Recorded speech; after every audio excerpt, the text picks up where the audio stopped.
another big fight we've got on that card is Hamzah Sheeraz versus Carlos Adames. So Sheeraz, probably definitely one of the most improved boxers over the past few years, and he's Yes, extremely tall for a division. tall. Yeah, Yeah, 6'3", I think he is, or 6'4" for middleweight. He's got a height and reach advantage over the 5'10" or 5'11" Adames. He's got all the physical advantages.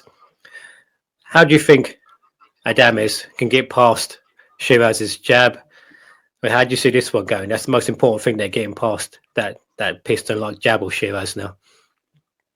it's funny because the Adams, and I don't want to go back in time, but this is not a biased take, but we saw Julian kind of give Adams. Now, look, Julian Williams, that Hmm. is an Controversial, experienced. controversial fight. That was It one was bit kind of, yeah. controversial ending. Carlos Adams. Controversial. I thought some of his stock got lost in that fight. And it's no knock to him because again, Julian is a former world champion who's been to that mountaintop that you talked about earlier. So that wasn't no unfamiliar territory for Julian, but for Carlos Adams, that was unfamiliar territory. He's fighting a guy that's won a few world titles in his life, and a guy that knows how to box, know how to do some crafty things. We talked about crowding shots with Shakur. Well, Julian knows how to do that as well. Shiraz, on the other hand, is a more of a rangy, lingy, like longer fighter who I think going to try to use his length and his distance. But with that being said, I don't know what his inside fight game looked like. You know, Not that Carlos Adams is this world beater of an inside fighter. I'm not saying he's James Toney, but I do think he's the better out of the two. But I think the fight's a toss up. I think both guys both bring something that neither guy has technically seen yet.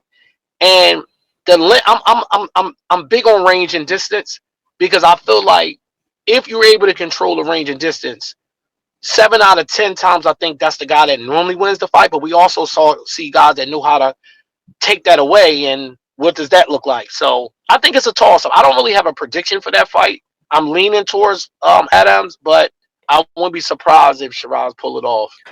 I'm Yeah, it's just kind of interesting. back and forth. Yeah, it's interesting what you said about the inside game because I've seen obviously seen Adams fight.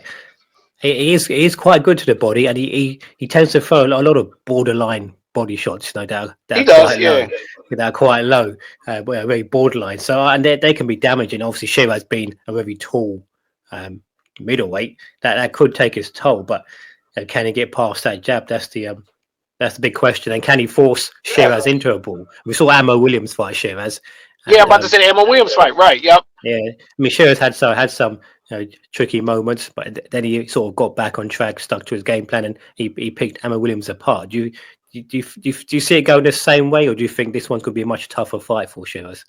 I think it's gonna be a tough fight for both guys, and it's the way it's supposed to be. These type of fights right here, and Turkey Awashigi, shout out to him for putting these type of fights together. Here it is. You got me backed into a corner. I can't even really give a a concise answer on who I think is going to win because this is how it's supposed to be. You got two guys that's trending in the right direction. Because sometimes I feel like in boxing, well, modern day boxing, you'll fight a guy who maybe coming off a loss or two losses or a draw or whatever it may be. But here we got two guys that's momentum is going kind of in the right direction. Both present challenges for each other that could be potentially problematic. And you got range, distance versus inside.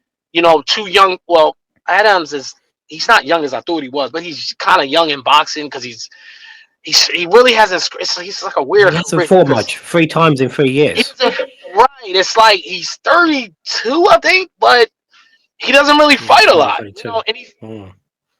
and a guy at that's at 160 who Japanese who Oh, has the Janny title. Beck. Yeah.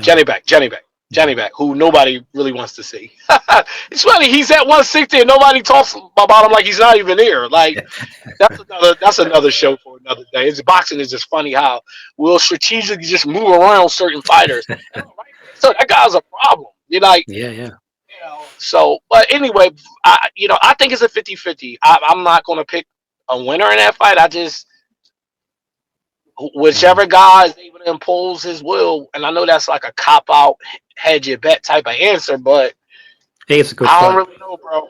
I think it's a 50-50. I think it's a toss up.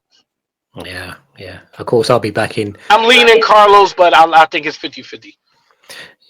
Yeah, I mean, I'm back in Sheeraz to do it. But